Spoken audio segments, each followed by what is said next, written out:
Moon Palace, Chapter 6. It has been a few years since Mei Ling shopped at Yin Yang Grocer, a wholesale market. Lao Tom left a phone message on her answering machine last night, saying that he would not be able to pick up the goods, but he did place the orders with them. Yin Yang Grocer has been around for as long as Mei Ling could remember, and the store's owner, Mrs. Wang, has always enjoyed Yuan's visit, because Yuan's mother was one of her mahjong friends. In fact, according to Yuan, upon his mother's request, Mrs. Wang tried to play matchmaker for him while they were dating. She did not know about this until a few years ago, which was probably why she had not visited this place since. Mrs. Wang was surprised to see Mei Ling walking into her place. She greeted, "Hello, Mei Ling, long time no see," and looked over Mei Ling's shoulder. "Where is your husband?" "Yuan and his mother went to China." "Oh, really? I didn't know that," she frowned half-jokingly. "Nobody tells me anything." "I'm sorry." "No matter. It is not your fault. It's his mother's fault." Mrs. Wang smirked. "I will just have to win a few dollars from her when she gets back." She looked at Mei Ling from top to bottom, as if she was checking out a merchandise. "So, what can I get for you today?" Mrs. Wang asked, and before Mei Ling could reply, "Oh, we just got a shipment of onchoy, water spinach. It is very fresh." "I love onchoy." A sudden joy appeared on her face, forgetting that she was talking to a past enemy. "I will be sure to grab some before I go." Mei Ling nodded with a slight grin and said, "Mrs. Wang?" "Yes?" "One of my employees placed an order with you yesterday. I'm here to pick it up." "Oh yes, Lao Tong called me last night. Let me go check." Mrs. Wang flipped through a booklet of white, pink, and yellow paper filled with carbon sheets in between. "I found it," she said almost in hysteria. "Just a moment while I get one of my guys. He should have it ready by the door in a few minutes." Mei Ling found it curious that Mrs. Wang knew Lao Tong's name and said it with familiarity. She wondered if they knew each other well. She said, "Okay, I'll just go look around." "Sure, sure," Mrs. Wang replied in a hurry while heading towards the back of the warehouse by a loading dock. Presumably that was where her workers were. But to Mei Ling, Mrs. Wang's hastiness gave her a sense that the owner was avoiding her for the same reason. Mei Ling browsed the aisles filled with canned goods, herbs, tea, cookies, and candies. She forgot how much she liked the variety of items the store carried.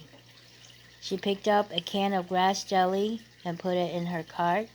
Then she picked up a few bags of white fungus and some boxes of rock candy. As she was reading the back of a tapioca package, she noticed, from the corner of her eye, there was someone standing at the end of the aisle watching her. At first, she thought this person was just browsing the area where she was. But after a while she felt otherwise. The figure just stood there motionless. She turned her head to see who it was and saw a thin, young, petite female with long black hair staring at her.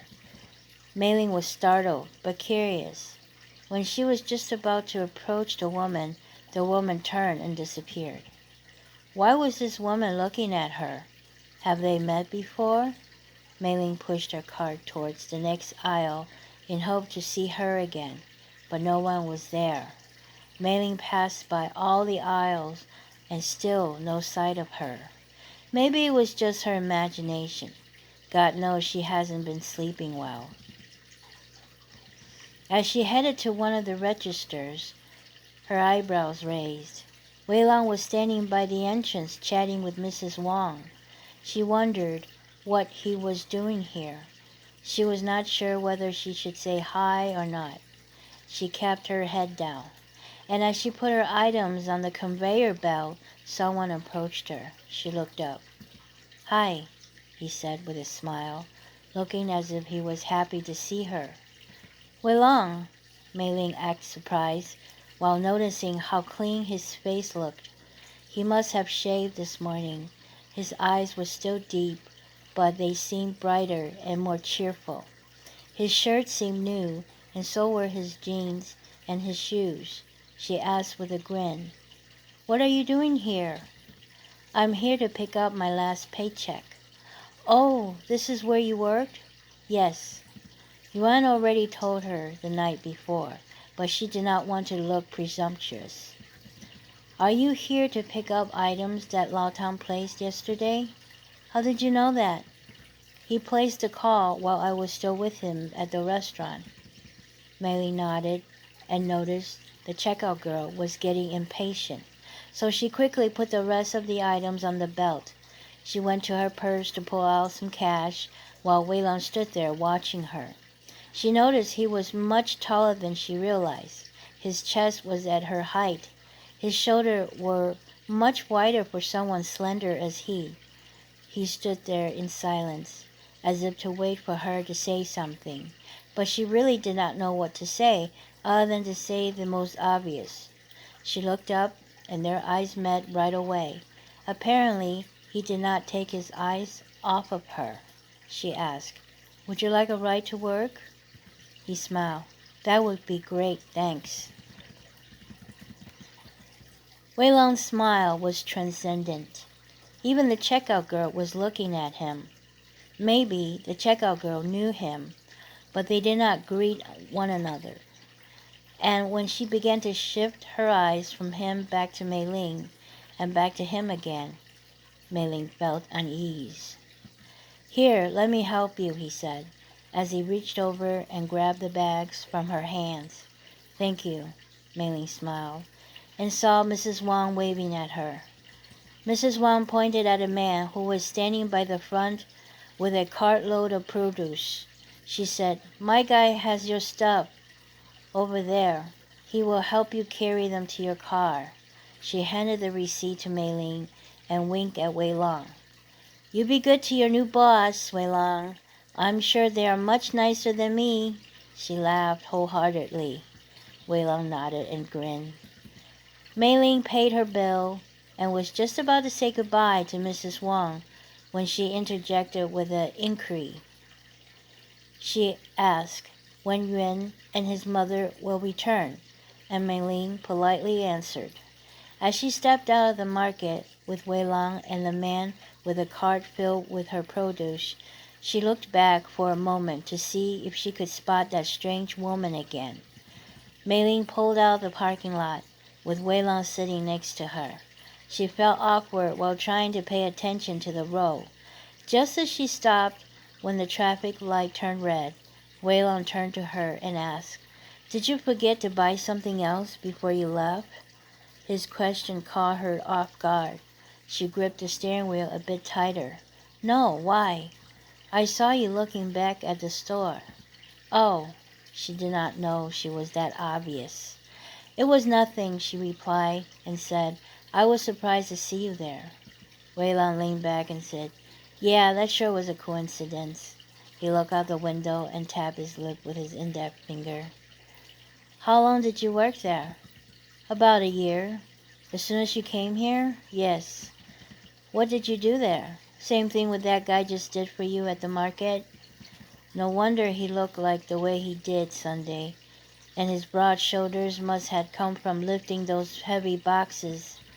"So what made you decide to work with us?" "Change of scenery. Your husband was asking around at the market, and Mrs. Wang suggested I should give it a try." Hearing him mentioning her gave Mei Ling a bad taste in her mouth. "Did you like working for her?" "Yeah, she was all right." Out of nowhere, Mei Ling blurted, "I'm really glad that Lao Tang did not throw a fit Sunday." Wei Long looked amused. "Why, does he do that often?" "No, but he did it a couple of times when my husband was not around. You were worried that he was going to do it again, now that your husband is not around? Mei-ling did not like his questions, and remembered the way he looked at her in her rearview mirror the other night. She did not reply. Instead, she asked, "So how was he treating you yesterday?" "All right. I learned a few things." He did not really answer her question, or perhaps he did not answer the way she expected him to, as to how he felt when Lao Tang was being antagonistic. She was sure he did. Knowing him for over 10 years, Mei-ling has no doubt about it. But Mei-ling did not pursue it further. Instead, she glanced at him and wondered how old he really was, even though his quiet demeanor made him look so much older.